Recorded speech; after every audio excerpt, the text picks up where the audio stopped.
Welcome to Chamber Chat. I'm John Terr, President and CEO of the Boulder Chamber, and I welcome you to our monthly conversation about issues in the community that are important to our businesses, to our economy, and to the community at large. And today we have a very interesting topic that has been in the news a lot recently, and it's about names, images, and likenesses, and the payment to college athletes for their ability to represent themselves and their image. And what are the implications of that for college sports? And also, what is CU's philosophy and approach to that, and what are opportunities for the business community to get involved? And we have just the right people to talk about that subject. We have Abby Shea, who is Director of Compliance for the University of Colorado Athletic Department, and we have Sadie Baker, who is Senior Manager or Program Manager for the Scripps Student Athlete Leadership Career Development Department Division. Whatever. Actually, department, okay, it's bigger than a division. So actually, why don't we just start even with you, Sadie, just maybe can you tell us what is your position, what's your role in the organization? Yeah, so Scripps Leadership and Career Development really supports all of our student athletes at CU to help them prepare for life after playing.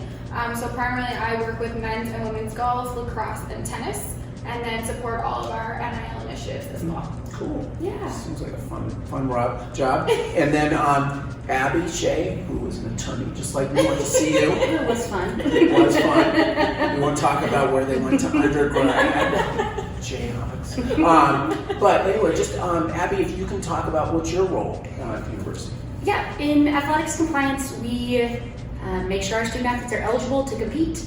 We touch a lot of different areas of their life and their eligibility, financial aid, practice schedules.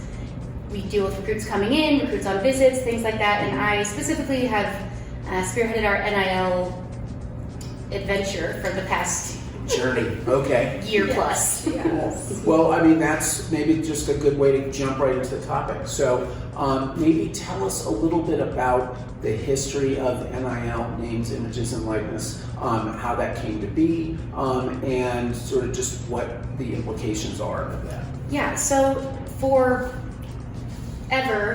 student athletes weren't allowed to make money off of their name, image, and likeness. Yeah. So if the school sold their jerseys, the student athlete didn't get a cut of that. A student couldn't model on the side or get endorsement deals of their own. That's sort of how the NCAA was built and how we always operated. 5, 6, 7 years ago, the Pac-12 actually took charge of trying to modernize this space. The conference recognized that student athletes are more than just athletes. They have a lot of outside interests that are not sport related. Yeah. So from that, Pac-12 tried to introduce legislation, didn't quite get there, and there was a sort of a waiver process in the middle that could allow student athletes to have non-athletically related businesses. Perhaps the most well-known one is Deshaun Schwartz, who was a men's basketball player, graduated 2 years ago. He was a music producer on the side. So the caveat with that, why it wasn't full NIL, is that Deshaun couldn't mix his student athlete status and his music status. He had to silo the two, which is hard to do in the world of social media and showing your face at concerts and stuff. So it's like, you know who I am. Yes, exactly. And yes. So then maybe 2 years ago, there started to be a big modernization push in general, and specifically with name, image, and likeness.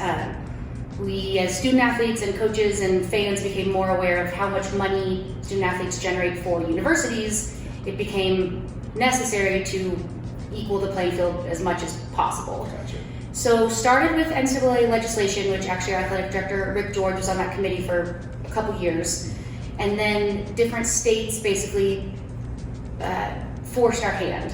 Yeah. So states started saying, we're going to make state laws that say, that dictate this NIL space regardless of NCAA legislation. Mm-hmm. So then last summer, the NCAA was like, okay, we're going to have this interim policy that says schools in states that have an NIL state law, you follow that. Yep. Schools in states that don't have that, you can make up your institutional policies following two guidelines largely, which was in the space of recruiting, and then making sure NIL isn't pay for play. Gotcha. So what's perhaps the biggest difference in this space is that schools are all not following the same rules. Yeah. So because it's state law, what may or may not be allowed in one school is different than another.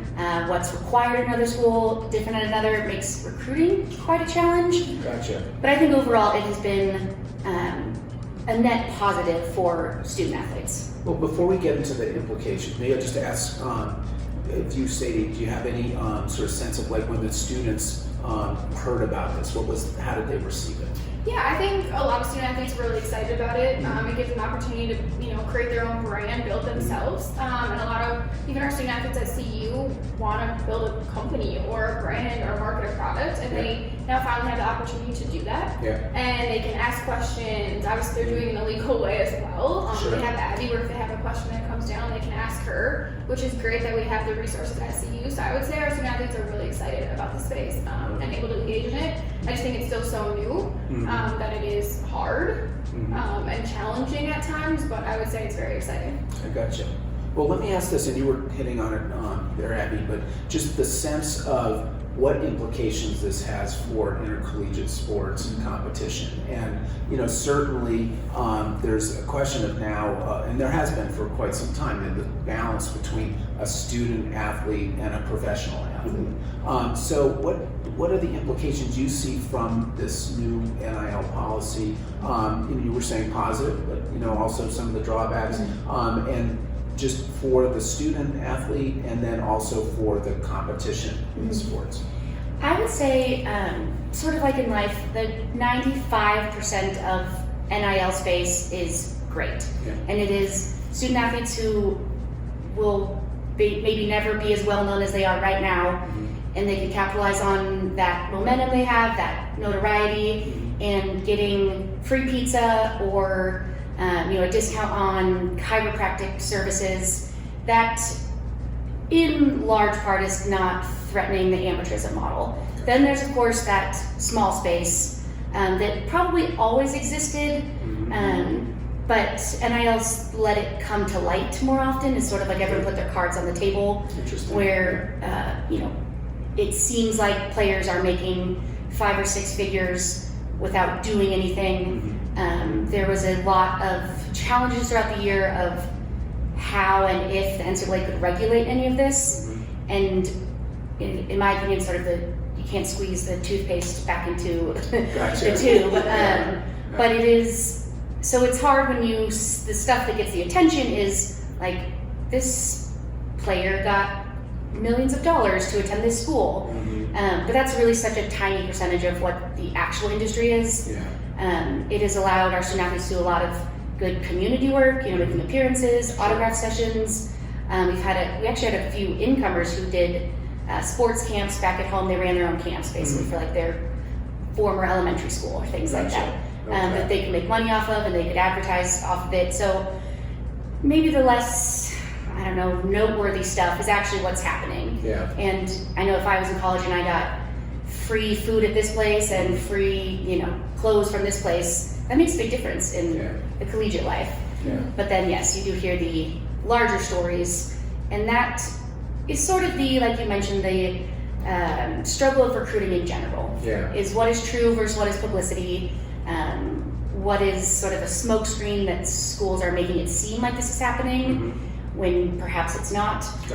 We just went through obviously our first spring tax season, so it'll be interesting to see how if there are any ramifications for that, as students get a whole lot more income. They don't have to pay taxes on their scholarship because it's not income. NIL stuff is.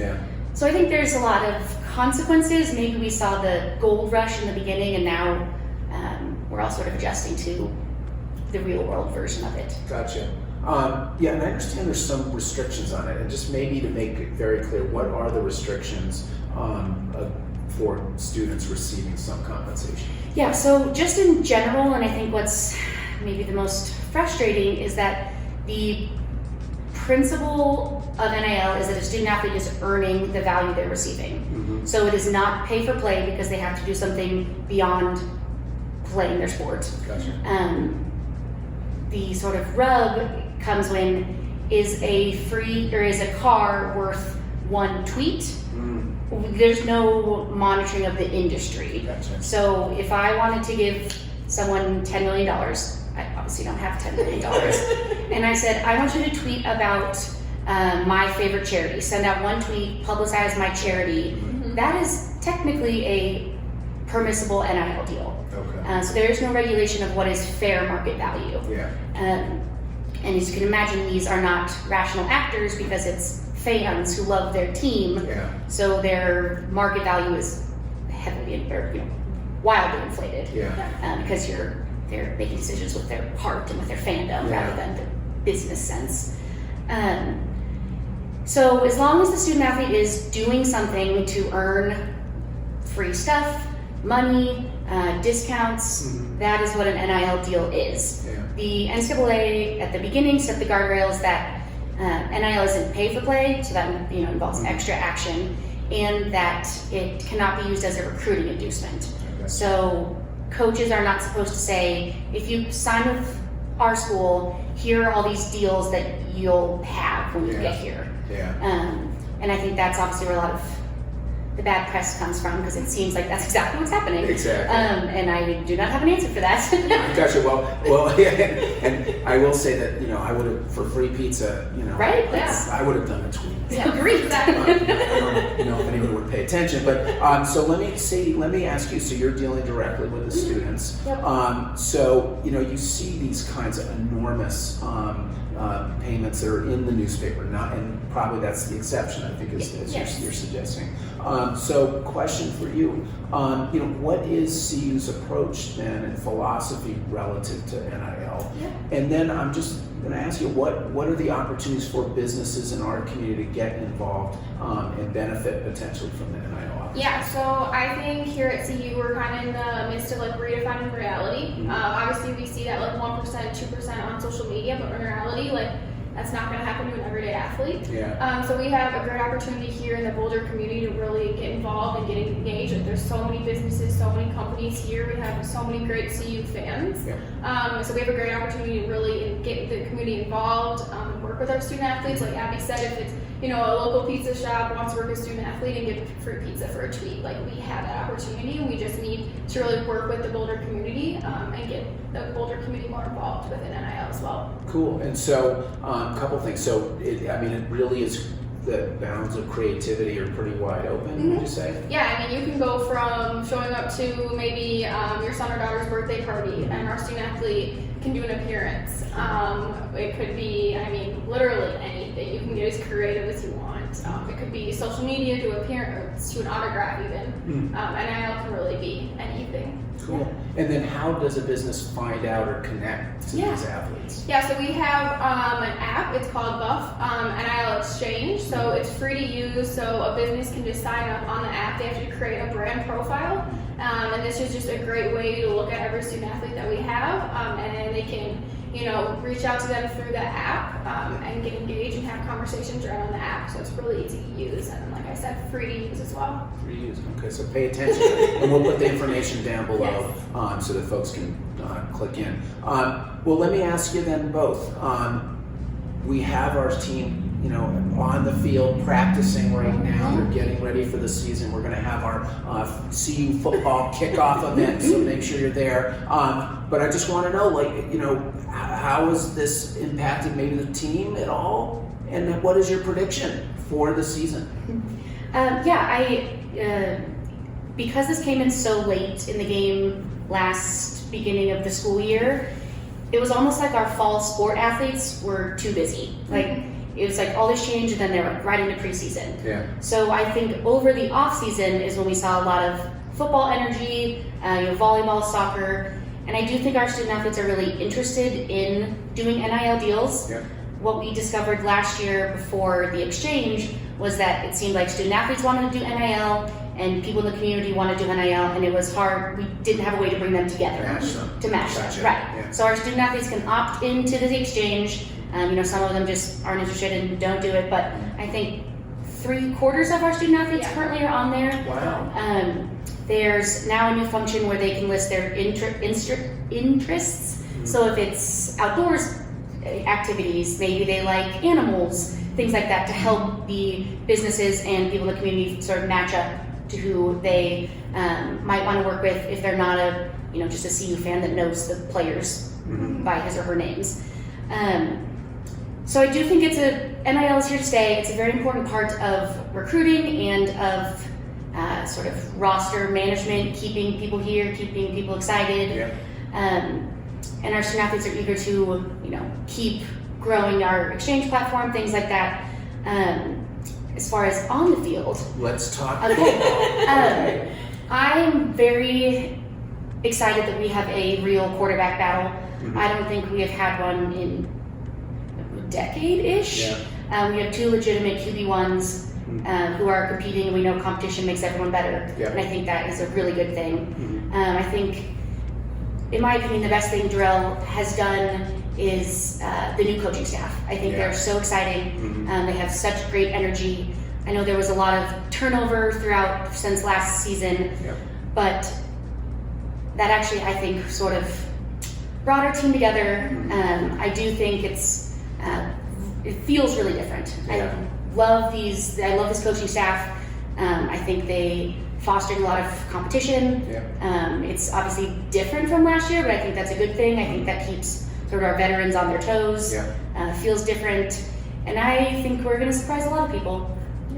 Awesome. Same thing. Yeah, I would Sadie? agree. I think we have a chip on our shoulder as well. Yeah. I think everyone's just ready to compete, ready to get out there. I think they're excited that fall camp has begun. It's on the way, day 2. And just like Abby said, that energy. You walk on the football floor or walk past any of the players, and they're all very excited to get going. I love it. Yeah. All right. Well, go Buffs. We're excited. And I'm just going to thank Abby Shea, Director of Compliance with CU Athletics, and Sadie Baker, who's Program Manager with CU Athletics. And I just so appreciate you guys talking about NIL. And just remember that you can get involved. It's supporting the athletes, not just football. It's all the CU athletes. They're great mentors and can be great representatives for your business organization. And it supports our CU Buffs.